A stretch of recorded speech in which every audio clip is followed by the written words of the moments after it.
33rd verse, which we last concluded, though last week we spoke on the symbolism of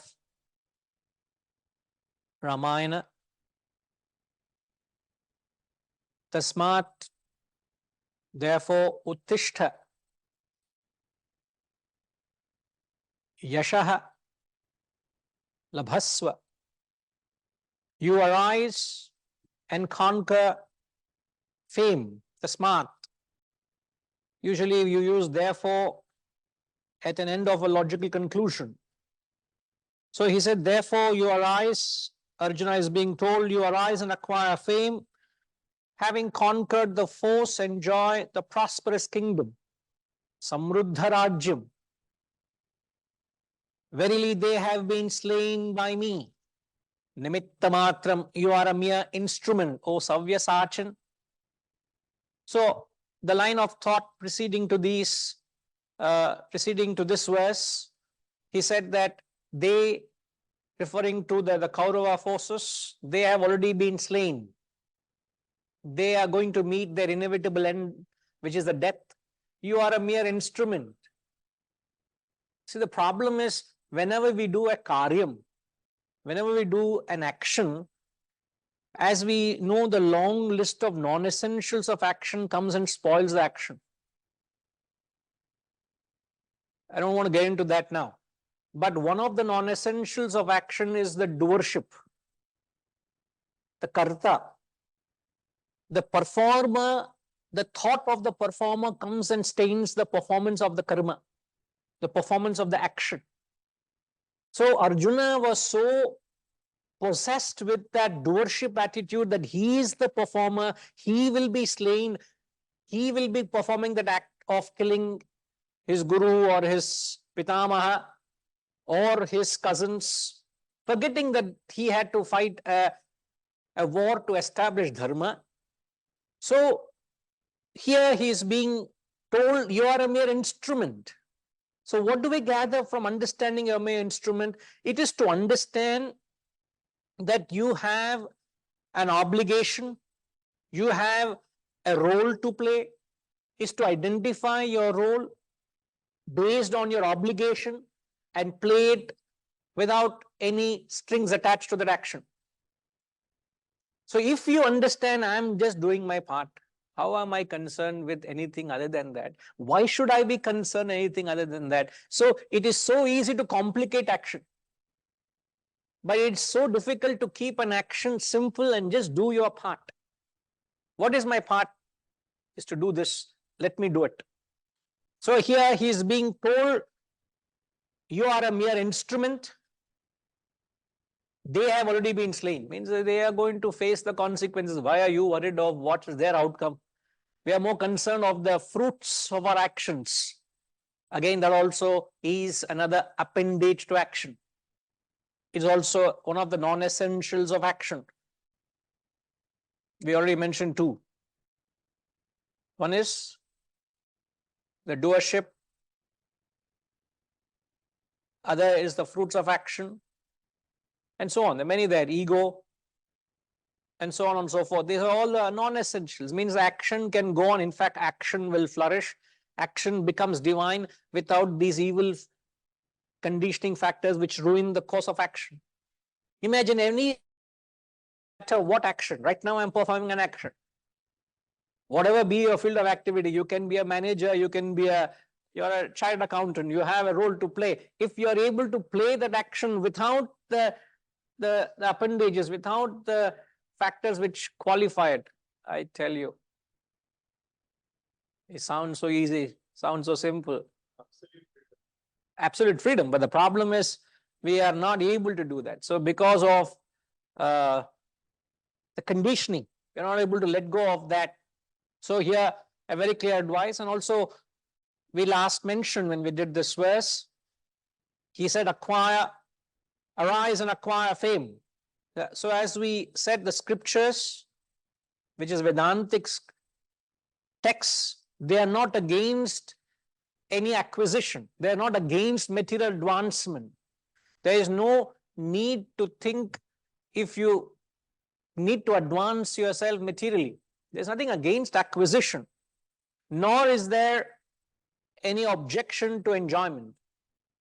As we learned yesterday, the important thing is that you don't get into a mania for acquisition. There shouldn't be that an obsession. There shouldn't be that anything that goes out of control. As long as it's measured, as long as you have a control over it, there's no problem. Even acquisition. So, only objection is you don't become a victim of acquisition, you don't become a victim of enjoyment. As long as that is there, no problem. In sense, you are a master. Be a master of the two. Neither a victor. Neither a victor means what?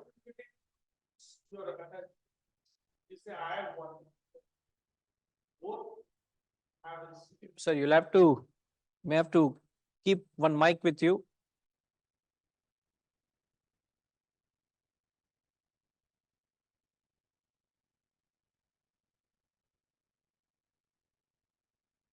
So neither a victim nor a victor. Both brings that bondage, attachment to something or to the victory part of it. I have won it. So that both are negative, have its negative connotations. You have only an instrument, you have got to just do it. You have no role beyond that. True, true.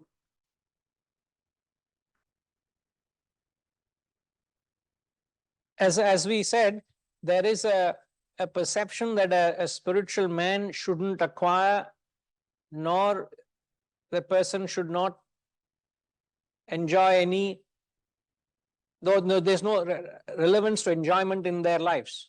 A wrong concept. It has been so heavily tarnished. So to realign those thoughts, remember there's often a context spoken of. What is Lord Krishna? Another name for Lord Krishna is Nitya Brahmachari.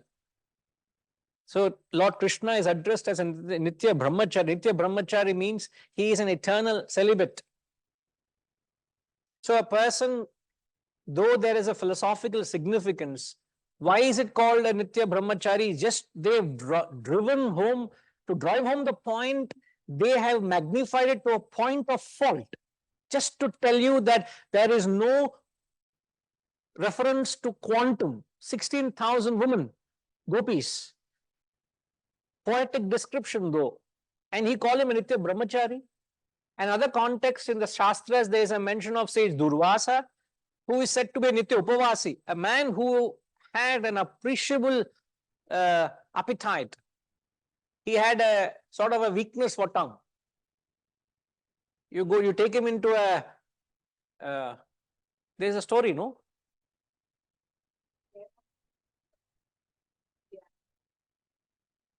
No, there's no way you can satisfy him. You can feed him, but you can't, he will eat everybody's servings and he'll get not contented. And he's called Nitya Upavasi.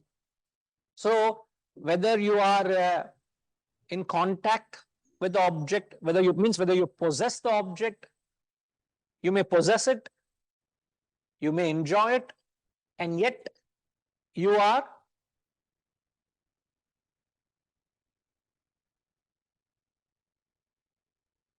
not a victim of it. Means your possession and enjoyment is not a taboo to measure your spiritual or material, as long as you don't become a victim. So are you a master of acquisition and enjoyment? Because acquisition and enjoyment are two primary purposes.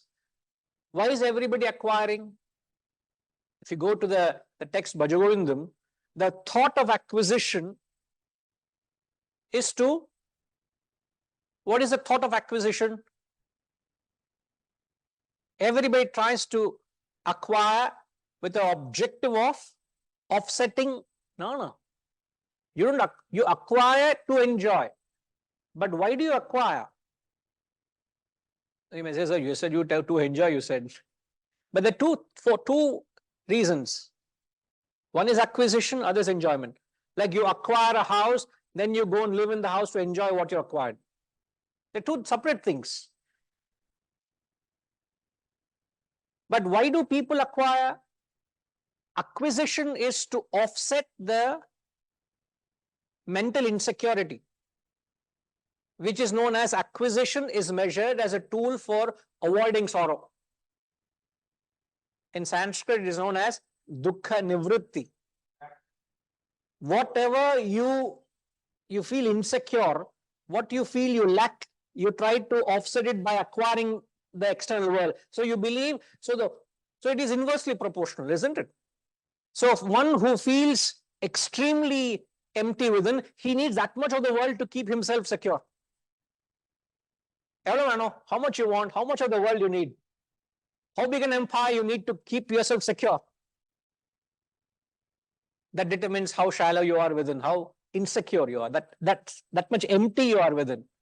On the contrary, one who is very secure spiritually, he doesn't go on that craze for acquiring, because he doesn't find the need to acquire. Whatever comes his way, he's fine, but he doesn't go out of the way acquiring. No Trishna. Just to, not to impress, but I'm saying in our lives, never ever was there a need that I should go and work to earn a living.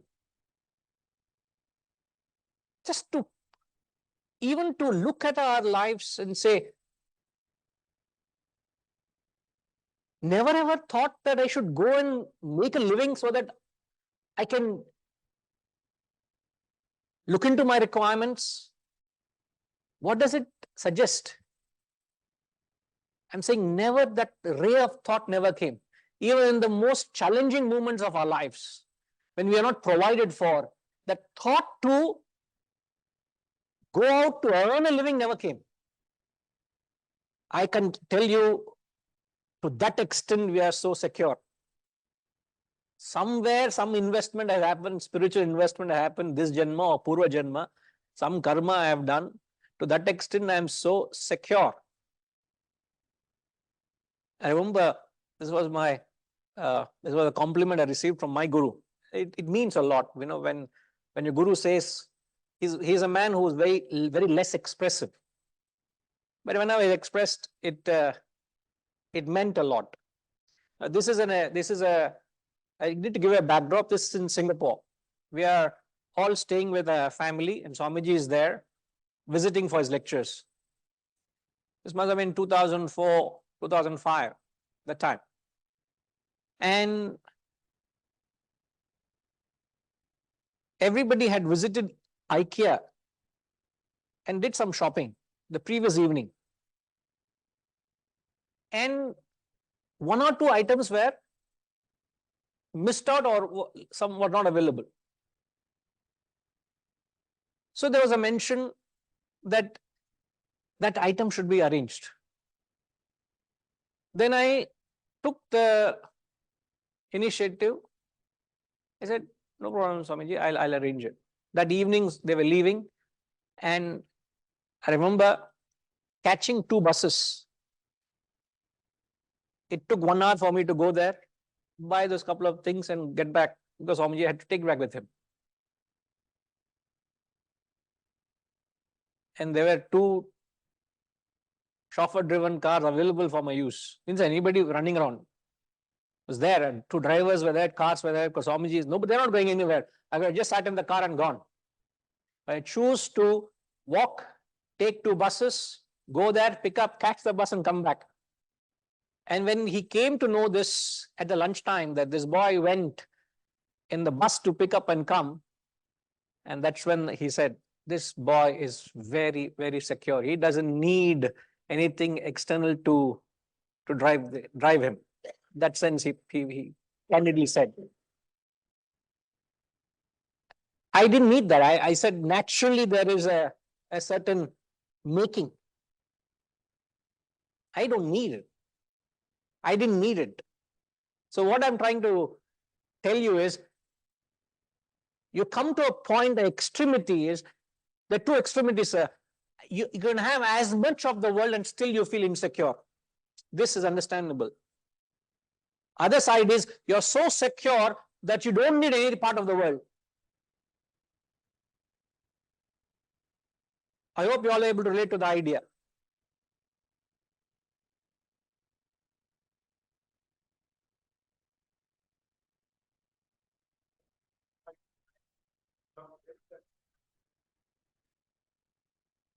No, this is gas repair fellow. That fellow is పాత సామాన్లు అమ్ముతాము కొంటాము. That's a different fellow. So what I'm saying is, we all fall in between two extremities. One is any amount of external acquisition you acquire, it doesn't make you secure within. The other side is once you're secure within, you don't need you don't need the external world to keep you secure. The example which you gave, supposing you had paucity of Just you need to use the for mic is more for online people.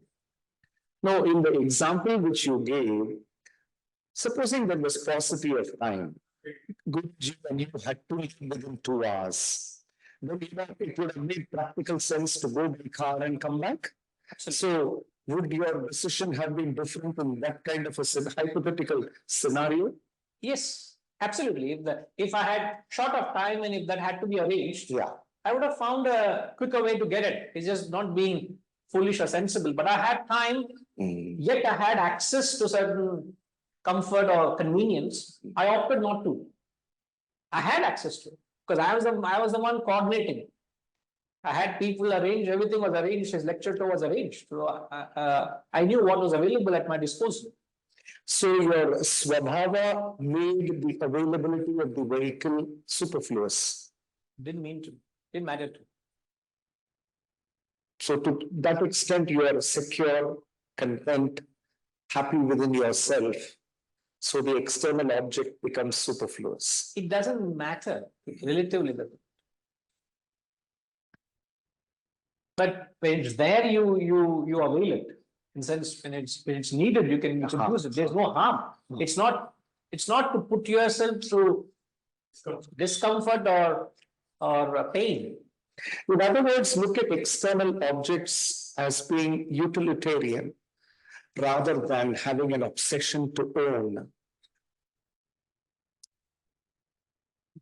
See, what is being highlighted in the context of the example is just to tell that there was a certain amount of self-sufficiency.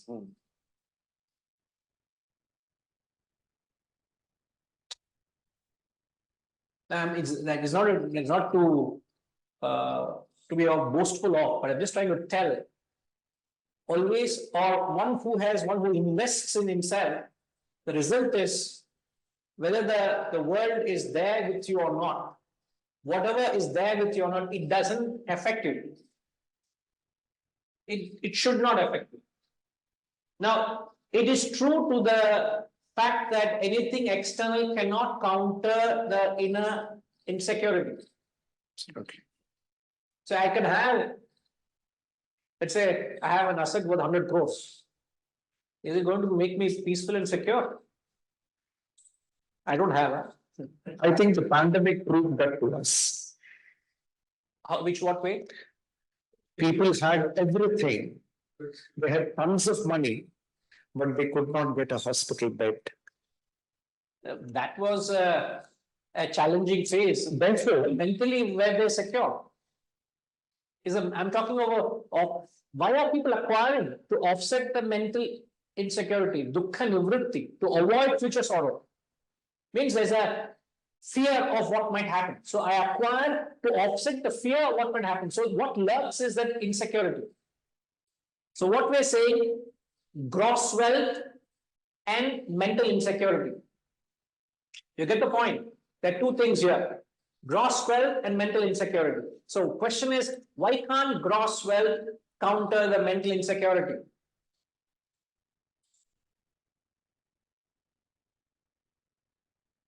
Let me hear from Harish. Any thoughts, Harish? If you can repeat the question. The question is, Guruji, why can't gross wealth counter the mental insecurity?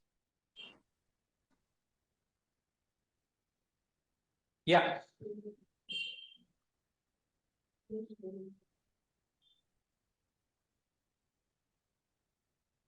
Guruji, can you hear me? Yes, please. Yeah. Yeah. So the question is, why can't gross wealth counter the mental insecurity? Can you repeat what he said? He's just repeating the question. Why can't gross wealth Uh-huh. offset mental insecurity? So I asked Harishji to repeat the question so that I get him. So that is the question. That's the question. So Guruji, it's basically because when one feels a lack of whatever in their lives, they're always going to feel insecure because no amount of wealth is going to make them feel secure because they are insecure with themselves because they feel a lack of within themselves. No, see, feeling a sense of lacking something within is an actual state. One tries to offset that by acquiring the wealth of the world. You agree to Yes. that logical thought process? Yes. Yes. But the question is, it doesn't offset. That's a fact. If it is, the more the wealth you have, the more secure it should be. In fact, it's contrary. The more the wealth, the more insecure you are. Oh, I've got, I know a colleague of my father, his son, 40, 30, 40 years, that was in US. He's got a big parcel of land in the high-tech city area. And the father, every time he is going through paranoia, because who is going to come and occupy that land? That land is worth close to 50, 60 crores now. That will have bought it long ago and kept it. And father lives in this part of the world, old city. He is handicapped because of age is catching him. That fellow is caught up there. He doesn't want to invest it, not sell it. This is lying in a white elephant sitting there. Now don't know what to do with it. No, in fear. If somebody comes to now, question is whether is it good to have it or not to have it? Is better or not to have it? I'm telling you, I come to hear of this and I'm trying to relate to that. So what fear that father goes through?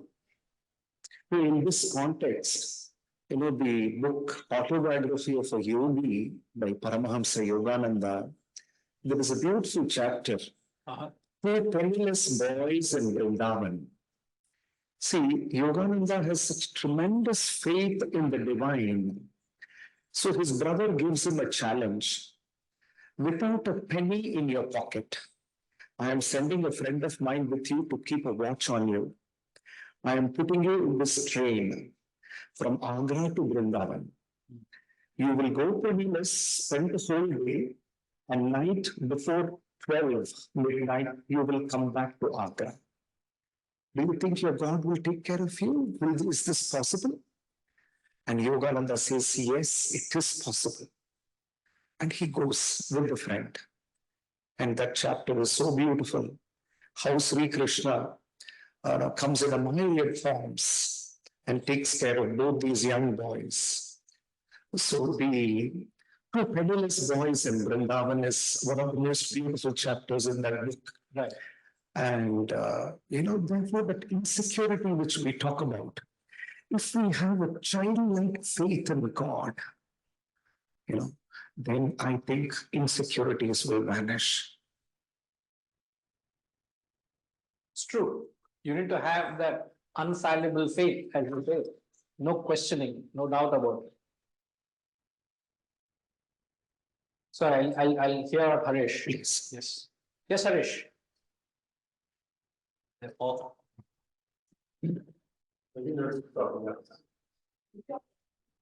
Guruji, I think the reason why one can't counter the gross wealth and mental insecurity is because there's always a fear of losing the wealth. There's always a constant fear of losing the wealth or how to manage it or how to maintain it. Yeah, see, one is the fear of losing what you have. Another is out of fear, you're acquiring more to offset the fear. But the question is, why can't this offset that fear? Now, I hear you. Thanks, Harish. Yes, Setuji?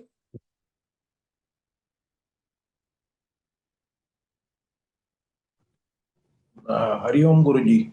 Hari Om. This material wealth is gross.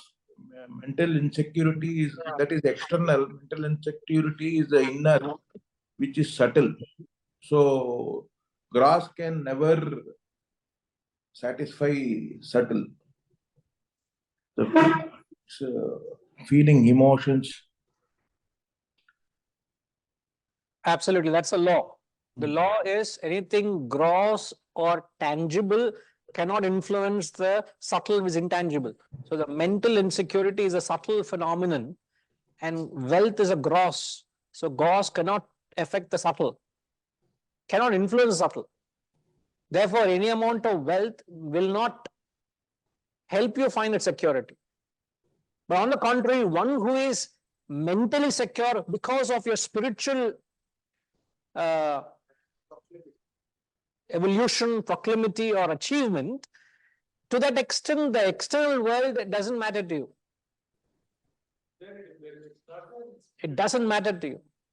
You feel as secure with it or without it. So there is no harm in acquiring, there is no harm in enjoying, provided you don't fall a prey to it. Such a person is a master, truly a master, rare indeed. 34 will take up, please. Dronam cha bhishmam cha jayarthatam cha karnam tathanyanapi yodhaviran maya hatam stvam jahimam yatishtva yudhyasva jesa jeta sirane sapatnan Dronam cha bhishmam cha jayarthatam cha karnam tathanyanapi yodhaviran maya hatam stvam jahimam yatishtva yudhyasva jeta sirane sapatnan. Drona and Bhishma and Jayadratha and Karna and also other heroic warriors have already been slain by me. In fact, the third consecutive verse is saying the same thing. Repeating. Any master, when he repeats it, there is a significance. Or the other fellow is dumb, is not noting the point. திருப்பி சொல்லணும் அதே சொல்றாங்க. You kill, you do your part, you just lift the, he has already put down his bow and arrow. To be saying, you take the bow and arrow and just do your part. All these fellows have already been killed, man. Who? Drona, Bhishma, Jayadratha and Karna. Be not distressed. Vyatishtaha. Fight. You shall conquer the enemies in battle. Yudhyasva jeta sirane sapatnan. So he reiterates it the third time, as I've said. Now, why does it take a mention of these three or these four characters? Arjuna actually fears these people. On one side, he had a great reverence for Drona. Drona was his guru. Bhishma was his patriarch, grandfather. And Karna and Jayadratha had exceptional valor. They were extremely strong. So he feared them. He had a reverence for Drona and Bhishma. What is the suggestion? What's the subtle implication in every verse? There's a hidden meaning. There's a subtle message. What's the message here? Arjuna had a mental block with reference to these characters. So he was not able to perform his karma. He was not able to fight because of that mental block. Blind spots, or as they say, a mental block. In a layman's term, we say preconceived notions. Hmm? Similarly, those mental blocks which became an impediment for him to do his karma, similarly, we have preconceived notions which limits us from receiving higher knowledge from a guru. The teacher may go on teaching, but if you have a mental block or if you have a preconceived notion, what would happen?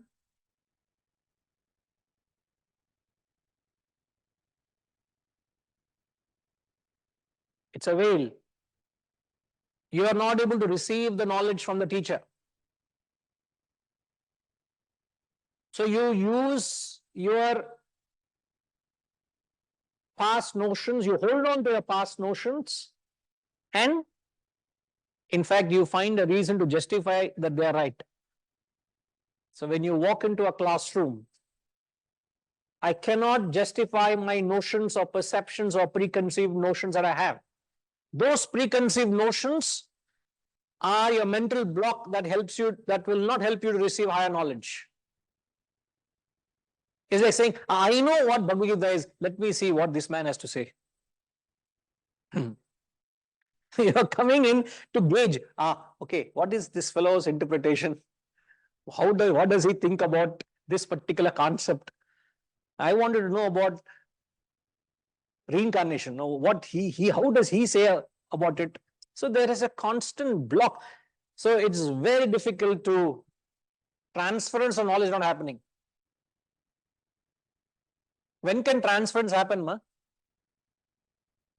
UK? Mike Kudungo, UK. When can the transference of knowledge happen?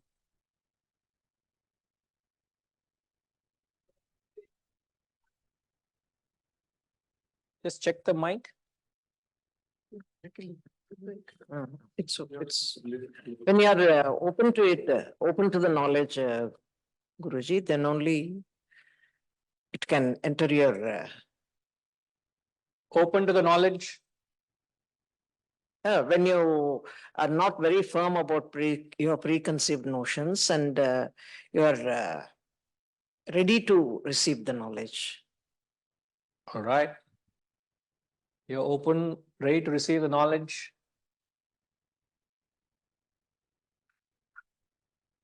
Not wrong. I'm absolutely not wrong. Unlearn certain things also. Hmm? Unlearn certain things also. Certain things we have to unlearn also Learn. while learning new knowledge. There are also preconceived notions. Absolutely. Unless until we are not able to unlearn,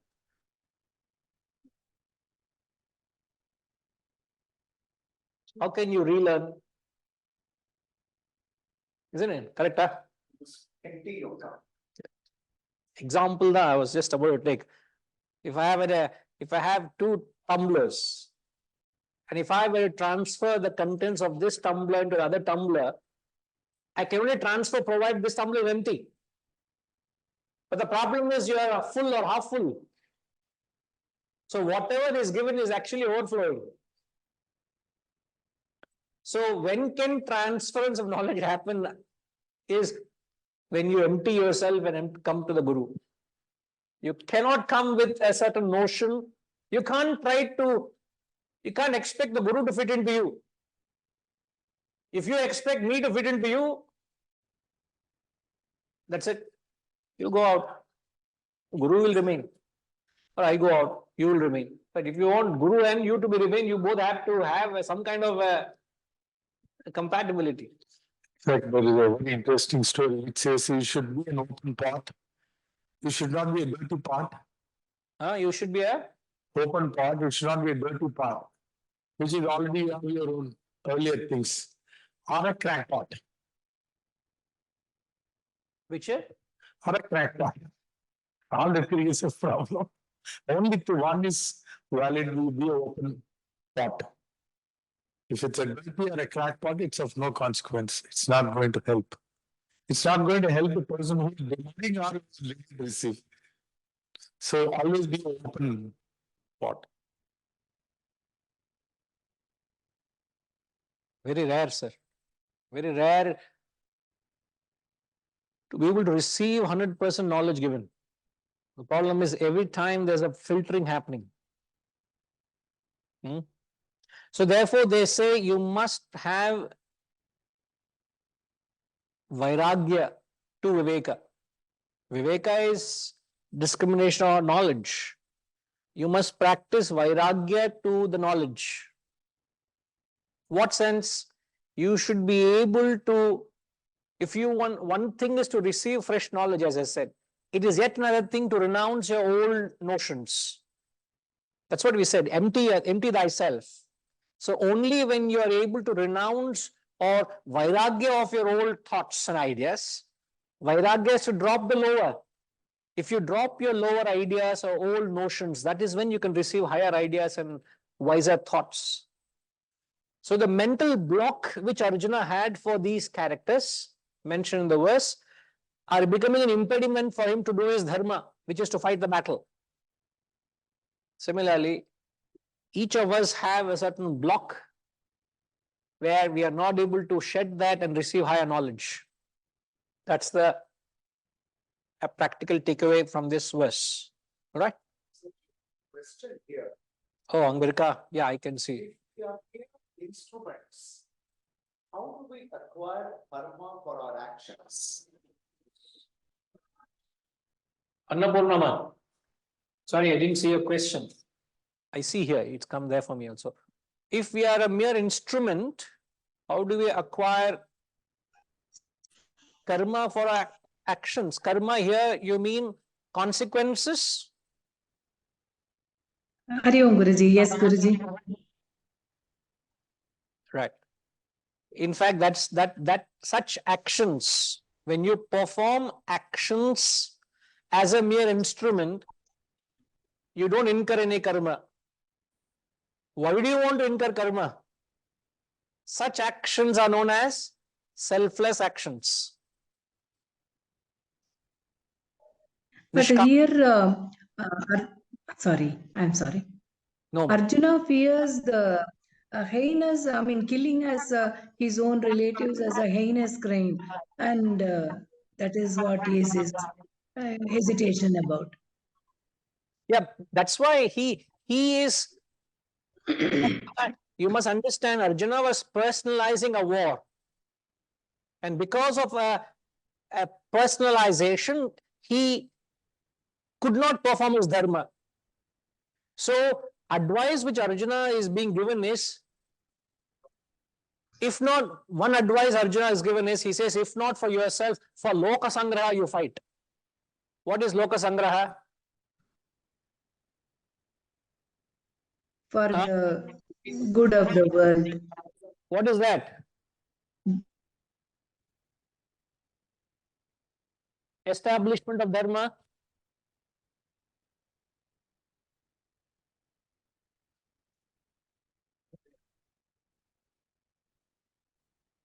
Gayatri Ma, you must help me to find a shortcut for this.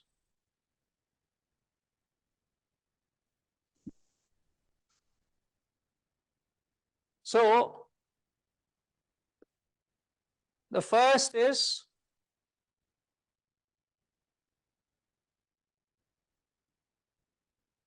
egoistic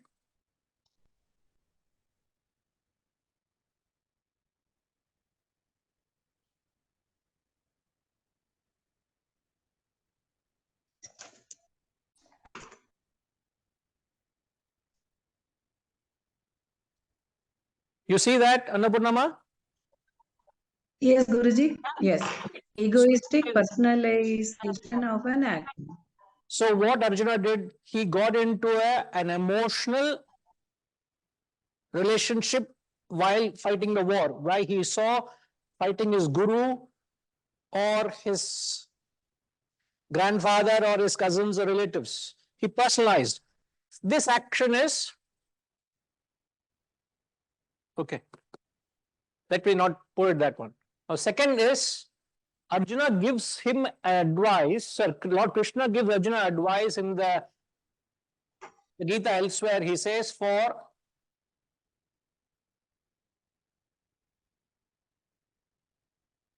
Loka Sangraha. Loka Sangraha means if not for yourself, at least for the welfare of others, you must fight, he says. This is the second action. Now, the third action is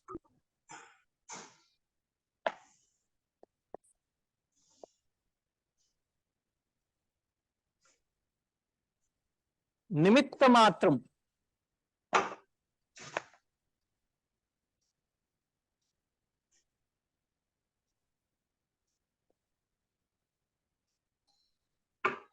You are a mere instrument and do your karma, he says. Can we take it as if we perform our swadharma, we don't acquire karma? No, no, no, not at all. Now, all the three can be Swadharma. What was Swadharma of Arjuna? He was a warrior, As a Kshatriya, he has to fight. had to fight. Now, was he not caught up in the first category? Was Arjuna not involved in the battlefield? Do your Eventually? shit. Correct, isn't it? Arjuna is being told to fight for the others. Is it not doing a Swadharma? When he says Yes. you are a mere instrument, is it not a Swadharma? So Yes. just because you are doing Swadharma, it doesn't mean you don't do karma. So all these three options are in the field of Swadharma of Arjuna fighting his war. But yet, how do you classify these three categories, Ramji? What are these three categories?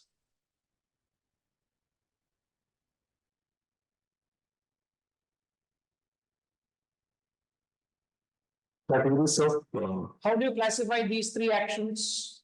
first one is a selfish locality. The first is selfish. Second is unselfish.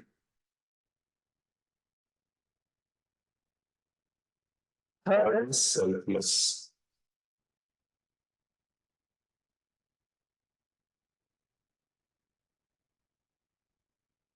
Something which we are very familiar of: selfish, unselfish, selfless. It has these expressions in the Gita, different contexts. The war, in fact, the Bhagavad Gita starts with this context. In fact, in the third chapter, he says this. At least for Loka Sangha, not for yourself, fight for the welfare of the society, man. There's total anarchy, there's total unrighteousness, adharma is prevailing.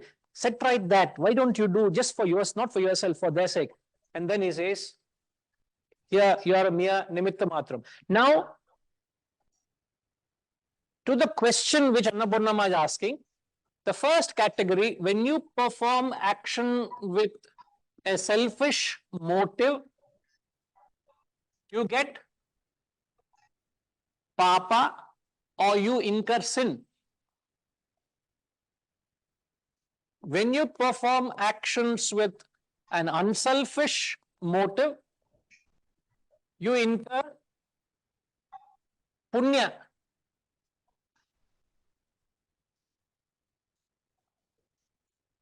Merit. When you perform actions with selfless, which is no motive, get moksha, which is liberation.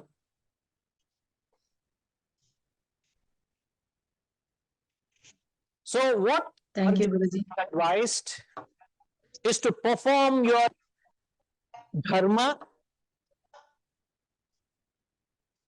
Dharma is action.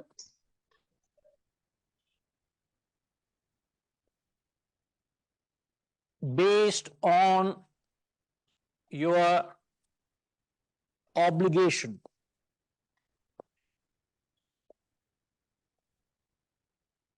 So whatever you have to do, whenever you have to do, whatever you have to do, just do it, man.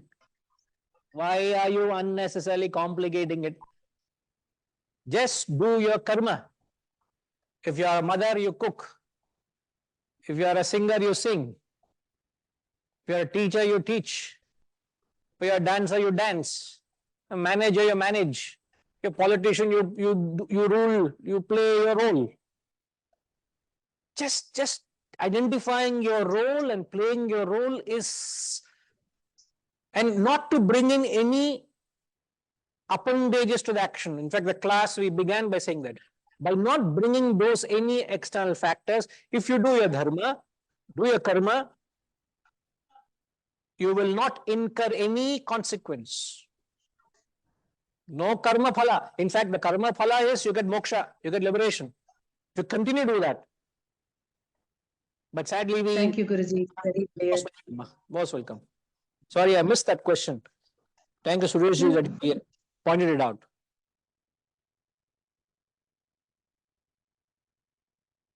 See, the profundity of the concept to say you're a mere instrument comes through when we analyze this way. Otherwise, you don't understand the profundity of the concept. And it's not easy to perform an action as a mere instrument. Renouncing the fruits. When you do your karma, as a famous verse in the 6th chapter of the Gita, anashrita karma phalam karyam karma karotiyah sa sannyasi sa yogi na niragnirna chakriyah.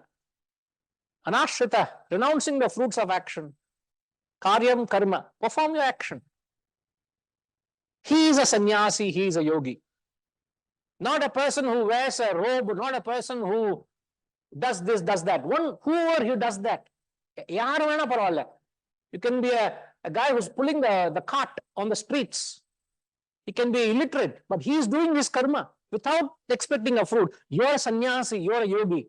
Look at the kind of definition the Gita gives. Perhaps this is what our country needs to highlight.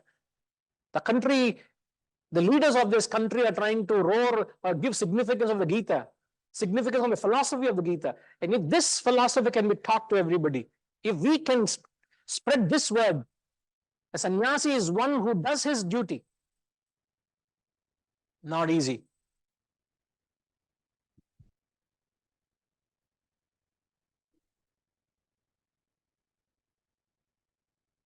In a sense, the ego becomes zero as you talk about it. I think when you say you are zero, because then you see that you are not doing, somebody up there is operating through an online instrument. So zero. It's first one, it is maximum. The middle one, it is still there, traces are there. But it is not still zero in the middle one. I am selfish. In fact, as the unselfishness increases, the second category, to that extent, the ego gets liquidated. It gets diluted. It's more concentrated in the first level.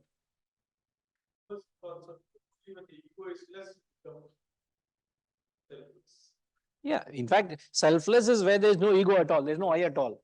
The absence of I is selfless. Sir, let's say I go out onto the road and I'm hit by a vehicle. The result is I break my bone, couple of bones broken, I'm hospitalized, I'm bedridden for 2 months. Now the fellow who hits me, do I know him?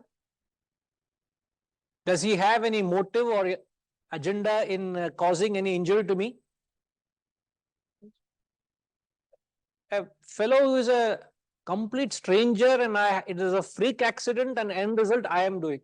So is he not an instrument to explain the concept of being nimitta matram, instrument? He is an instrument to dish out what I deserve in life.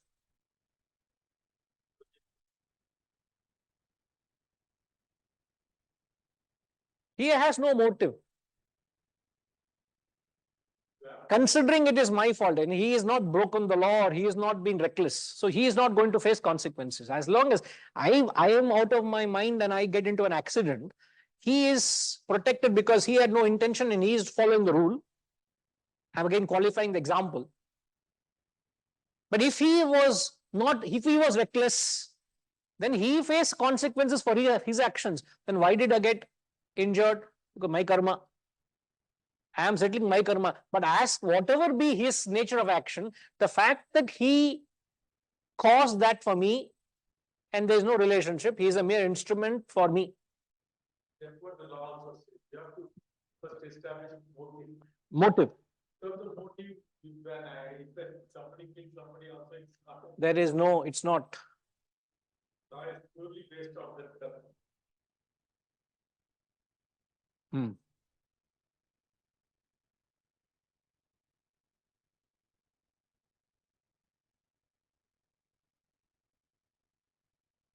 Sanjay uvacha etat shrutva vachanam keshavasya kritanjalirvepamanah kiriti namaskritva bhuya evaha krishnam sagadgadam bhita pranamya. Sanjaya uvacha etat shrutva vachanam keshavasya kritanjalirvepamanah kiriti namaskritva bhuya evaha krishnam sagadgadam bhita pranamya. Sanjaya is saying the state of Arjuna. Obviously, Arjuna can't give his state. What is his state? Having heard that great speech of Keshava, the crowned one. What was the crowned one? Crowned one refers to Arjuna. What was he doing? Trembling. Saluting with joined palms, bowing, overwhelmed with fear, spoke again to Krishna in a choked voice. Obviously, when someone is choked, he can't describe his state. That's where Sanjaya intercepts to describe the state of Arjuna. Because when you are emotionally down, you don't know what, you can't make sense. So Sanjaya is giving Arjuna's condition. Now, in the very same chapter, in the 14th verse, there's a mention of how Arjuna was wonderstruck, where he said, hair standing on end, bowing down with joined palms. And here again he's saying he's trembling, he's prostrating, he's full of fear, his voice is choked, etc. The same state. Now in the 14th verse, he describes Arjuna as Dhananjaya. Dhananjaya means Dhana Jaya, one who is a victor of wealth. And 35th verse, in this verse, he describes him as Kiritinam, crowned one. So there is a mention of him being a great warrior and a king. And what is the state of a warrior and a king? Again, is a subtle message. There's no direct philosophy.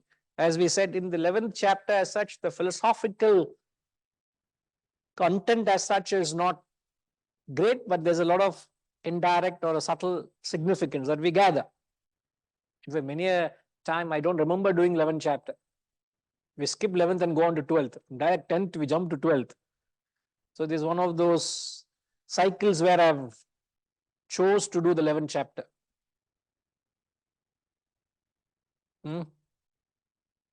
So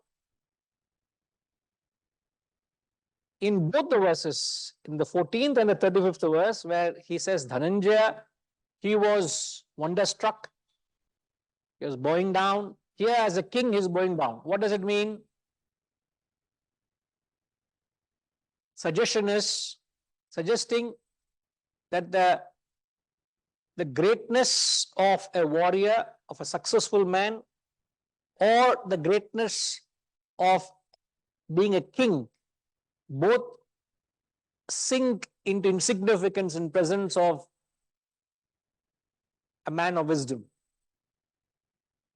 So a man of power and man of wealth both sink in insignificance in presence of the Lord, which was sort of highlighted, no, even in the ceremony which happened on the 22nd. There was who's who of the country were there, but yet they were just normal subjects in front of the Lord. The richest man also was sitting under the sun, same sun. No difference. No, you may be royalty, you may be the richest billionaire. You sit with the normal. Obviously, there is a quadrant of area, VIP area, but they all were sitting under the sun in front of the Lord. Not that they're given a special enclosure, nothing. That is his humility. Prime Minister bowing down is his humility. But what it means is in front of the Lord, all of us are same. No difference. That was appreciable. No separate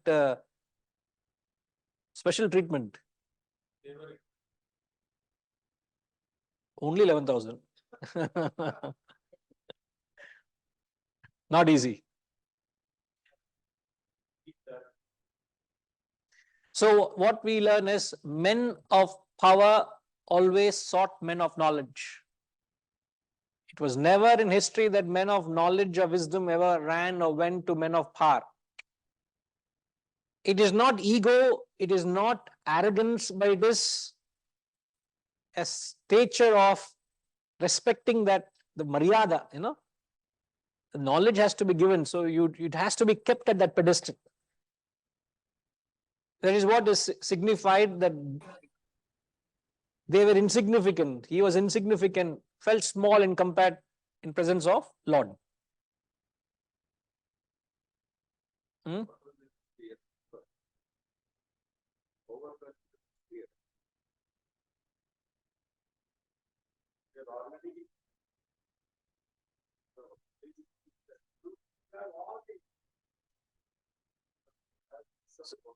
Can you, sorry. You could get overwhelmed with the mix of emotions. But here he is highlighting fear. Why did Arjuna fear? Why was he fearful when he received this message that I have already killed them? Now it is only Mathura, you go and perform your duty. So you should just take it as a Mahaprasadam and say that yes, I will do. But what is there to fear from him when the Lord is behind him and then saying that you go ahead and do it? Is he fearful of the God, of the Lord, or is he fearful of something else?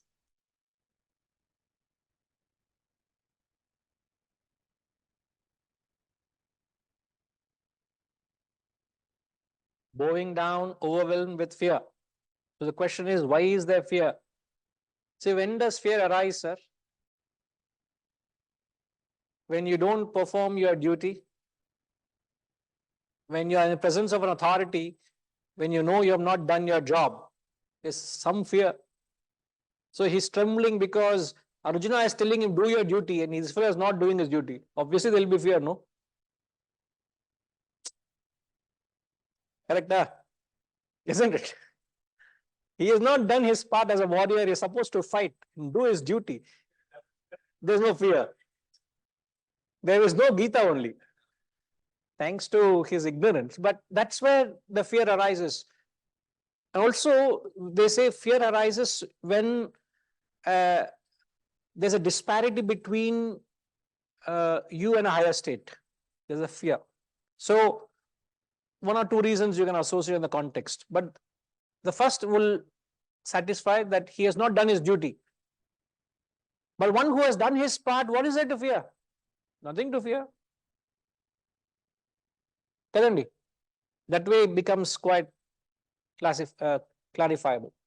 Right. 36, please.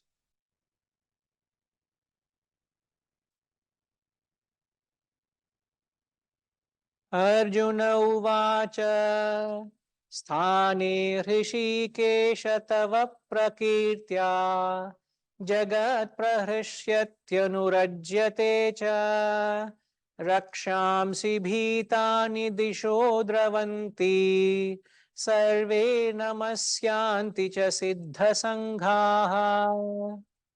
Arjuna uvacha sthane hrishikesha tava prakirtya jagat prahrishyत्यनुरज्यते cha rakshamsi bhitani disho dravanti sarve namasyanti cha siddha sanghaha. Arjuna said,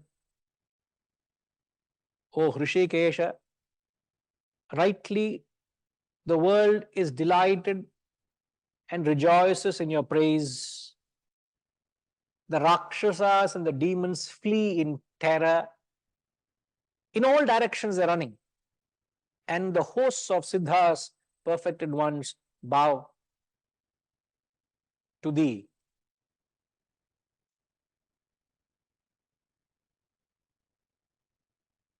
So the verse talks of three types of people in the world. If you carefully notice the three types of people. Aparavaru, what are the three types of people, sir?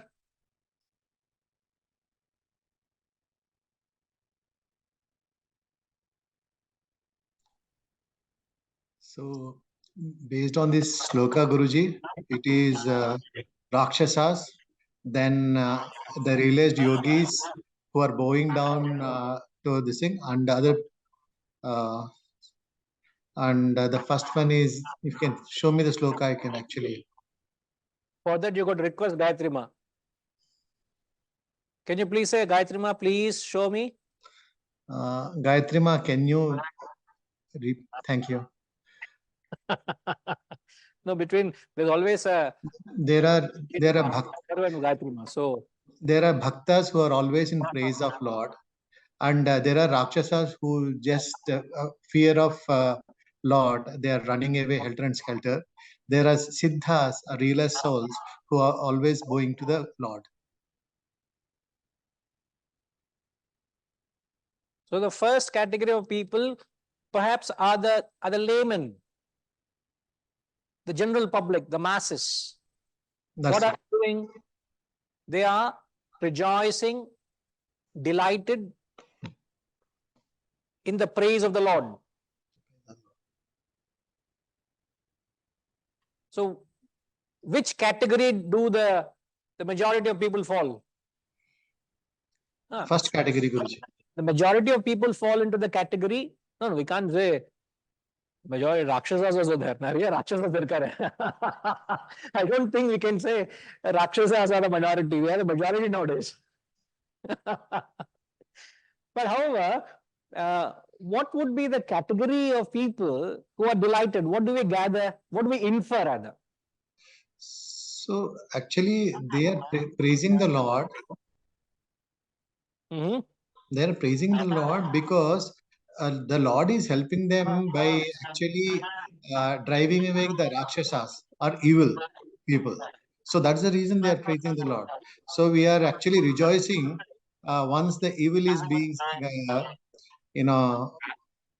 thrown out. Fair enough. Now, let me give you a context to the question. Now, let's say hundreds and scores of people flock to pilgrimages, or let's say Lord Balaji, Tirupati they go. What are the class of people who go there? What is the category of, when I say class, I mean, what is the category of people who go there? Basically, most of us go there because we want to fulfill certain desires and also to, basically fulfill our desires. Do a And conference call, sir. Guruji? Take that person also into the call. No. It is basically someone is entering my, this one, our premises. So I get a intimation Okay, sir. to the app. It's He nothing. invite him also into the class. Okay. So basically, if we are having some obstacles or some unfulfilled desires, we go to the God. So the majority of people who go to the Lord are takers. Yes, Guruji. They are seeking something from the Lord. So what is the relationship between the Lord, giver-taker relationship? Yeah. Perfect relationship. The Lord is blessing them and these people are receiving, therefore these people are praising. Yes. That's the kind of relationship between the Lord and the masses. So that's what we infer. He doesn't say that. He just says they are in praise. Why are they in praise? Because they are seeking something. They are takers.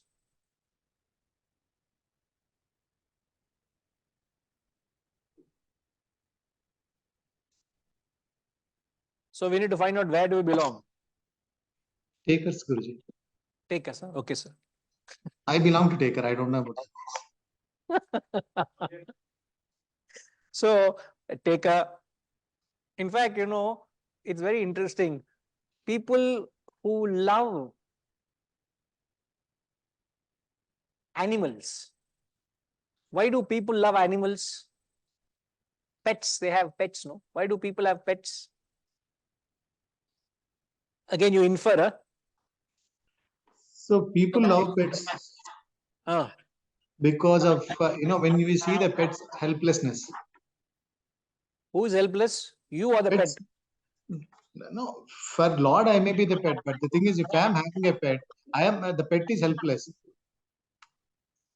Yeah, don't make the pet dependable on you. You are as much dependent on the pet as the pet is dependent on you. Huh? Don't try to make yourself a master here. Please mute Aparagor immediately. I can't take any of his comments anymore. Asha Junior, why are you so laughing? Heart's content, she's laughing. No, because Guruji of what you are saying. Oh. Why you have pets, do you? I used to have, yes. Okay. Yes. God, now I can continue conversation. If you have pets, then I'll say somebody else. Because I that used may be a little bitter to take. Why do people have pets? Tell me, any idea? Psychology, please, here. unconditional love. I mean, I'm happy to see when I enter my house and my dog is wagging and greeting me. Yeah. Unconditional love they give you back, which means I am a taker, that fellow is a giver. I get that emotion which I don't get from my family. My family is not there to greet me. First of all, they must be there, no to greet. They're not even there. At least that fellow is there all the time. And whenever I come, it's always there to greet me with love. So, by at least the dog will bark when you don't give it food. It has little demands. It needs to be looked into. So there is a certain affinity to animals. So if you are a lover of pets, psychologically you're telling that you are a selfish person, which you can't get from people, you get from animals.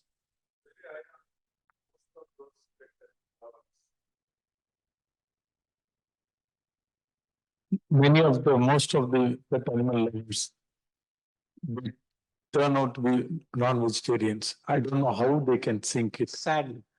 They show love on a pet which is at home, but they go and buy a chicken or a goat or I don't know how it can. The dichotomy is too apparent even to understand. We can't even connect it. How you can be love, show your love to one, not to the other animal?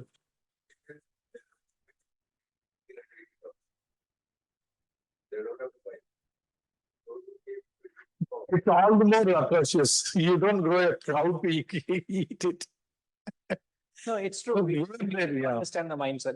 But what you get is that selfish mindset, So if you extend it, why do people love plants? More selfish, no demand at all. They don't demand, sir. What? They go on strike, huh? Will they bark at you? They will die. But they don't give any demand, no? You know that for your sake, you will have to feed them. But they don't present. If you don't give, they don't go on strike. Like animal will bark or it will ask for food. It will draw your attention. A plant just stays there. No demands at all. But that doesn't mean who are in the seed industry are like that. Huh? I'm not implicating anything, Ramji. Huh? Huh? Please don't get me wrongly. There is a psychological association of thought. So when we say people are delighted, what kind of people are takers? The second, the wicked. The wicked are the people The Rakshasas, the demons, they flee in terror.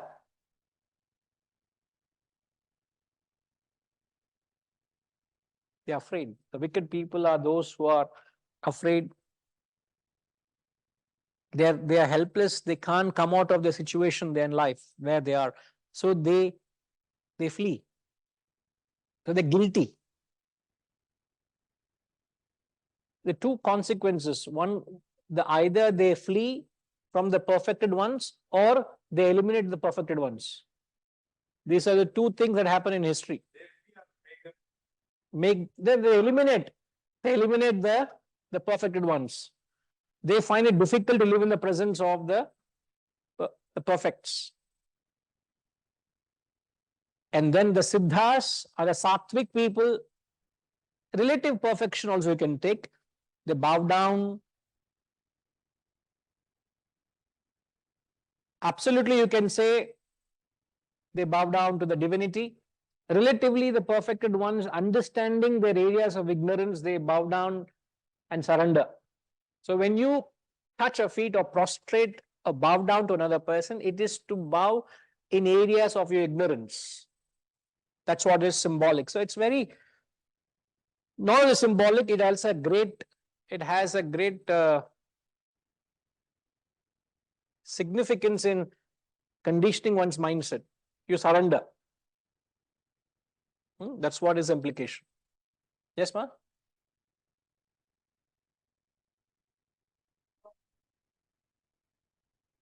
I'm sorry? Correct. Because they are divine, they are able to see the divinity.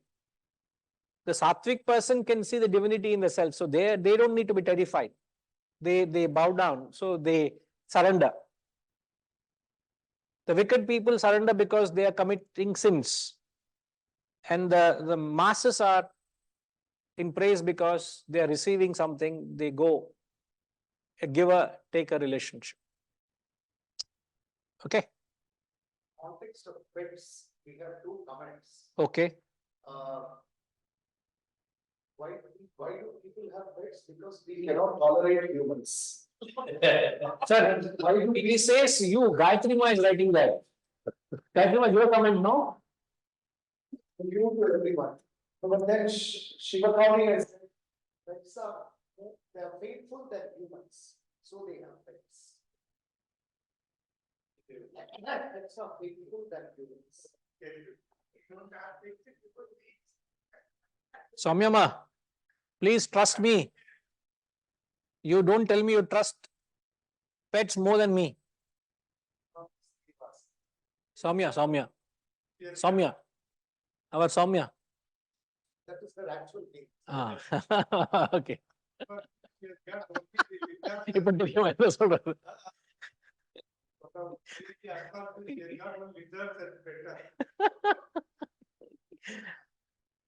All right. We'll come back. We'll continue.